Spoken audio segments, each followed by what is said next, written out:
तो आज जो सतगुरु भक्ति मुक्ति के दाता सतगुरु और भटकत प्राणी फिरंदा, उस साहिब के हुक्म बिना नहीं तरवर पात हिलंदा। वही परमात्मा स्वयं ही अपने उस सुख स्थान को त्याग कर इस सबसे घटिया स्थान काल के लोक में आता है। सह शरीर आते हैं वो दाता, प्रत्येक युग में एक लीला करते हैं, एक बालक रूप में कमल के फूल पर प्रकट होते हैं। कुंवारी गायों से उनके बचपन की परवरिश होती है और फिर बड़े होकर के वो परमात्मा एक आम नागरिक की भी, अच्छे नागरिक की भूमिका करते हैं और सतगुरु की भूमिका भी करते हैं। और फिर उसके अतिरिक्त दूसरी स्थिति में वो कभी भी प्रकट हो जाते हैं किसी स्थान पर कोई साधु संत रूप बना के। कलयुग के अंदर विशेषकर वो जिंदा महात्मा के रूप में ही प्रकट हुए हैं और अच्छी आत्माओं को मिलते हैं। ये वेदों से भी आपको प्रमाणित कर दिया कि परमात्मा सतलोक में रहता है और वहां एक सिंहासन पर विराजमान है, तख्त पर। असंग ब्रह्मांड के कंट्रोलर के तख्त यानी सिंहासन पर, राजगद्दी पर मालिक बैठे हैं। वो महाराज हैं, वो भगवान हैं। और यहाँ छोटे मोटे टुकड़ों के जो राजा बने बैठे हैं, ये लोक भी नकली, ये राजा भी नकली। इनका अपना अस्तित्व नहीं, कब मर जाए, कब इनका विनाश हो जाए, कहाँ क्या बीमारी हो जाए। तो एक ही भगवान, वही शक्ति, वही मालिक है, वही सतगुरु है और वही वास्तव में महाराजा है। तो महाराजा की तरह परमात्मा सतलोक में विराजमान है। तो वो परमात्मा यहाँ जब आते हैं एक अच्छे नागरिक का रोल भी करते हैं, सतगुरु का रोल भी करते हैं, भूमिका करते हैं वो। और दूसरी स्थिति में वो परमात्मा अच्छी आत्माओं को मिलते हैं, वहां से सह शरीर आते हैं जिंदा महात्मा के रूप में, सबको अच्छी आत्माओं को मिलते हैं, उनको अपने से परिचित कराते हैं। फिर वो पुण्यात्माएं भी परमात्मा की महिमा आंखों देख कर आपको सुनाते हैं। लेकिन सबसे बड़ी हमारे अंदर एक कमी रही, जो हम परमात्मा को नहीं पहचान सके, ना उन महापुरुषों की उन वाणी को हम समझ सके जिन्होंने अपने अमृत वाणी में एफिडेविट देकर गए, वो भगवान के विटनेस बने, गवाह बने। हम नहीं समझ सके क्योंकि हम अशिक्षित थे। हमारे पूर्वज जो थे वो श्रद्धालु गणे थे, विश्वासी बहुत थे, क्योंकि जो आत्मा अच्छी होती हैं वो विश्वास प्रत्येक पर कर लेती हैं। और परमात्मा ने आपको शिक्षा इसलिए नहीं दी पहले समय में, यह शिक्षा हमारी सबसे दुश्मन है। यदि हम शिक्षा प्राप्त करके परमात्मा की खोज नहीं करते हैं तो यह शिक्षा व्यर्थ है। इस शिक्षा ने हमें अहंकारी बना दिया और मर्यादाहीन बना दिया, माया का अधीन बना दिया, माया ही जोड़ना एक उद्देश्य मान लिया। कोई भी बच्चा शिक्षा ग्रहण करने के लिए घर से चलता है, उसका उद्देश्य यही होता है, बड़ा अफसर बनूं, घनी कमाई करूं, 2 नंबर की घनी करूं। वो कौन सी ट्रेनिंग है जिसमें तनख्वाह से अतिरिक्त और मिलती है, रिश्वत घनी। IAS बनूं, IPS बनूं, मंत्री बनूं, MLA बनूं, मुख्यमंत्री बनूं, घने माया जोड़ूं। तो क्या मनुष्य जीवन का यही काम था? ये कार्य तो एक गोबर का भूंड करता है, गोबर का भूंड। अगर हमने यही काम के लिए मनुष्य जीवन पाया है तो गोबर का भूंड कैसा होता है? खेतों में पशु गोबर करते हैं और उसको भूंड होते हैं, छोटे छोटे जीव होते हैं, और वो क्या करते हैं, उस गोबर को निकालते हैं, उसमें से उसके गोली बनाते हैं, गोले छोटे छोटे, और उसको ढका के, उसको रोल करके अपने बिल में भर लेते हैं। उस बिल को गहरा बनाते रहते हैं मिट्टी से खोद खोद के, और उसको गोबर को ठोक लेते हैं, गरोले बना बना के वो गोबर खाते हैं। तो वो व्यक्ति, वो प्राणी वही होते हैं जो मनुष्य जीवन में माया जोड़ जोड़ जोड़ जोड़ कर बैंक भर ले, कोठी बना दे, बंगले बना ले। फिर वो क्या करते हैं, वो हमने देखा कई बार। हम क्योंकि दास का जन्म किसान परिवार में हुआ, खेतों में जाना पड़ता था, पाली भी गए कई बार पशुओं को साथ के साथ। तो वो दोनों पति पत्नी भूंड गोबर को इकट्ठा करते हैं, अच्छा मोटा गोला बनाकर उसका, और फिर उसको दोनों धका कर ले जाते हैं, एक आगे से एक पीछे से, और मंडे रहे इतने पूरा ना खत्म कर लें, कहीं और ना ले जा और कम पड़ जा। और कभी कभी भैंस या गाय के पैर के नीचे आके वो दोनों ही मर जाते थे। वो गोबर धरा धरा रह जाता, इकट्ठा करा करा बिल में। तो यदि हम मनुष्य जीवन पाकर भी इससे काम लगे हैं, ये मंत्रियों के आप सुनते हो कि क्या इनके कैसी लीलाएं आप सुन रहे हो, किसी पर इतने घोटाले का आरोप है, किसी ने इतने पैसे इकट्ठे कर लिए, और ऐसे ये मंत्री, मुख्यमंत्री, प्रधानमंत्री, कोई हेलीकॉप्टर के उससे दुर्घटना से मर गए, कोई बीमारी से, कोई किसी और हादसे में मारे गए। वो गोबर जो इकट्ठा कराया था सारे जीवन में, वो धन वो यहीं रह गया, कोई ना जाने कौन बरतेगा। और वो भाई की तरह गधा बनकर जिस जिस से वो पैसे ले रखे थे सबके पूरे करेगा, रोएगा असंग जन्मों तक। तुमने उस दरगाह का मैल नहीं देखा और धर्मराज के तिल तिल का लेखा। तो इसलिए परमात्मा यहाँ आकर के हमें जगाते हैं, समझाते हैं कि बोली आत्मा, यदि परमात्मा की भक्ति नहीं करते हो और बाकी तुम ये इसी काम लगे हुए हो, तो ये मनुष्य जीवन वाला काम नहीं कर रहे, गोबर के भूंड का काम कर रहे हो। अब बात चली थी शिक्षा के ऊपर कि पहले आप देख रहे हो, दास भी देख रहा, घना लंबा समय नहीं हुआ है। सन 1951 में दास का जन्म हुआ। सन 60 के बाद ऐसा समझण जोगा हुआ, जो बातें आज याद आ रही हैं उसमें क्या प्रक्रिया और कैसे लोग थे। अब इस ज्ञान की रोशनी से उनकी पहचान हो रही है कि पहले शिक्षा कती नहीं थी, पिता पढ़े नहीं, चाचा पढ़ा नहीं, ताऊ पढ़ा नहीं, कोई कुंबा और पढ़ा नहीं। पहले का हमारे से पढ़ाई शुरू हुई थी, उसमें बहनों की, बेटियों की पढ़ाई नहीं कराते थे।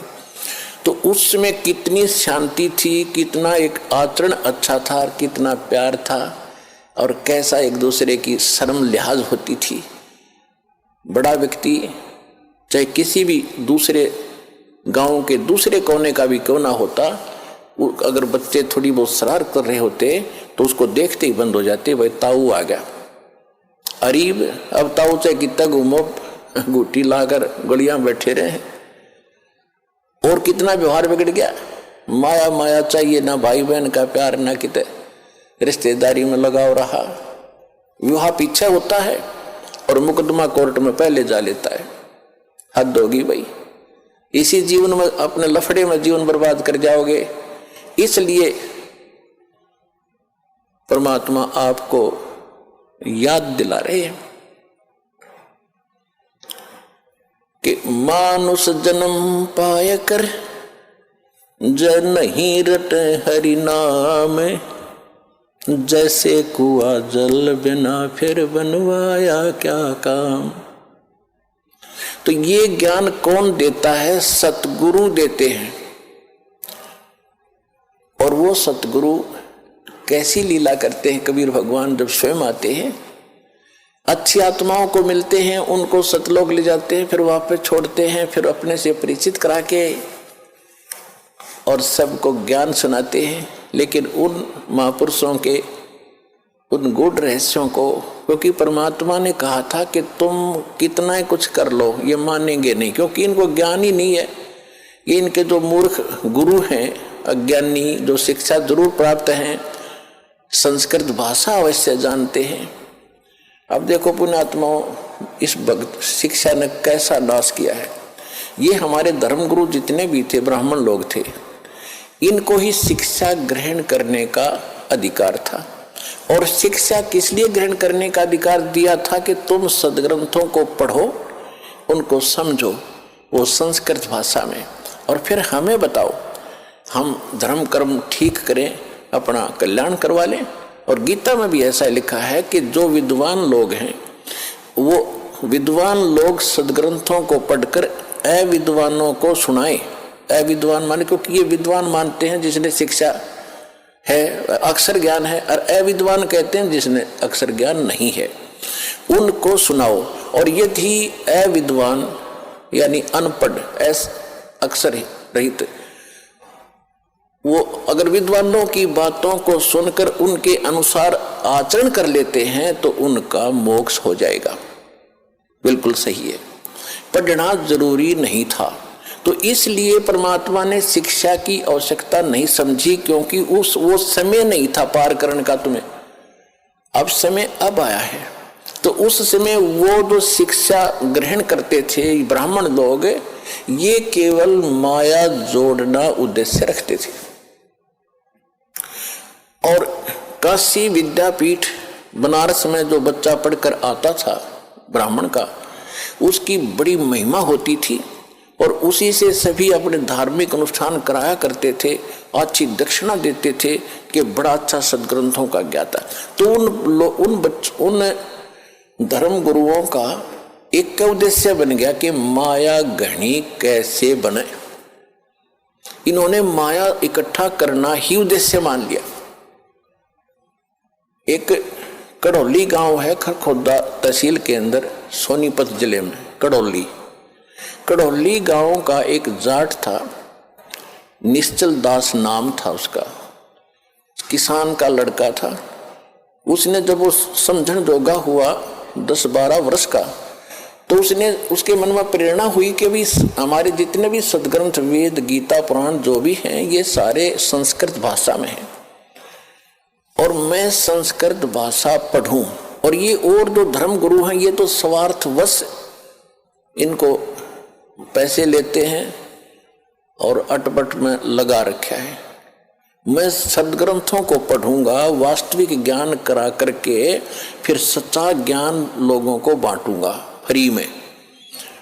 तो इस उद्देश्य से उसने बनारस काशी विद्यापीठ में प्रवेश पाना चाहा शिक्षार्थ।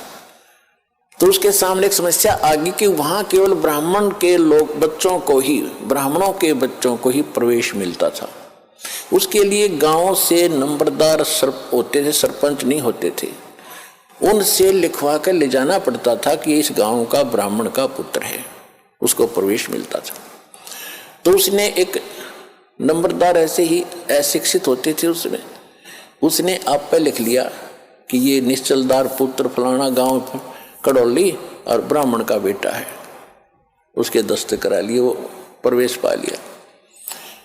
प्रत्येक कक्षा में प्रत्येक वर्ष सबसे टॉप में आवे, संस्कृत भाषा सीख ली, बहुत अच्छा।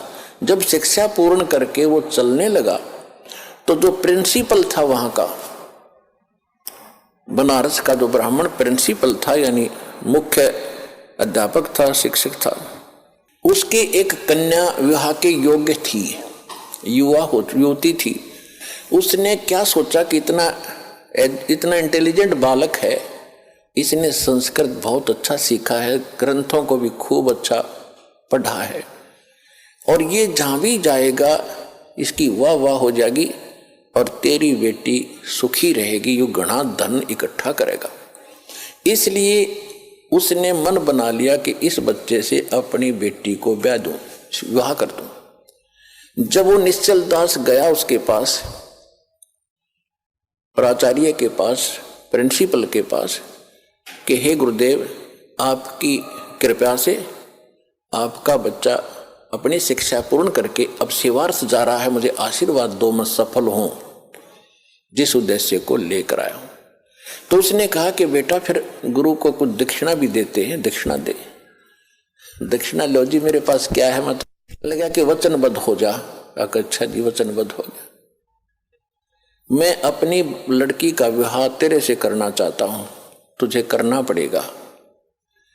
अब यहां फंस गया निश्चल दास धर्म संकट में, क्योंकि ब्राह्मण लोग अन्य जाति से व्यवहार नहीं करते थे अपनी बच्चियों बेटा बेटियों का। अगर ऐसा उनको पता चल जाए तो वो हंगामा खड़ा कर देते। तो उसने सोचा ये घर अगर ऐसा हो गया तो गांव में ही विरोध होगा, फिर ये पूरा ग्रुप मेरा विरोध करेगा और बात बिगड़ जाएगी, और मैं गृहस्थ आश्रम अपनाना नहीं चाहता। फिर उसने बताया गुरुदेव चाहे मुझे सजा देना और चाहे कुछ भी कहना, मैं एक सच्ची बात बताता हूँ, मैं ब्राह्मण नहीं हूँ, मैं जाट का लड़का हूँ, कड़ौली मेरा गांव है, आप पता कर सकते हो। मैं इस उद्देश्य से आया था कि मैं इस ज्ञान को फ्री बांटूंगा, ये ब्राह्मण लोग इसका मूल्य ले रहे हैं, मैं वो मूल्य नहीं लेना चाहता। तो इतना गुस्सा कर गया वो ब्राह्मण प्रिंसिपल, कहने लगा तो दुष्ट, तूने धर्म भ्रष्ट कर दिया, ये कर दिया, तेरी हिम्मत कैसे बन गई यहाँ धोखा दे के हमारा ज्ञान चुरा लिया। अब वेद और गीता को तो ये रजिस्ट्री करा रहे थे, अपना नाम बै करा रखी थी नकलियों ने। उस लड़के को कहा कि प्रतिज्ञा कर रखी है तूने?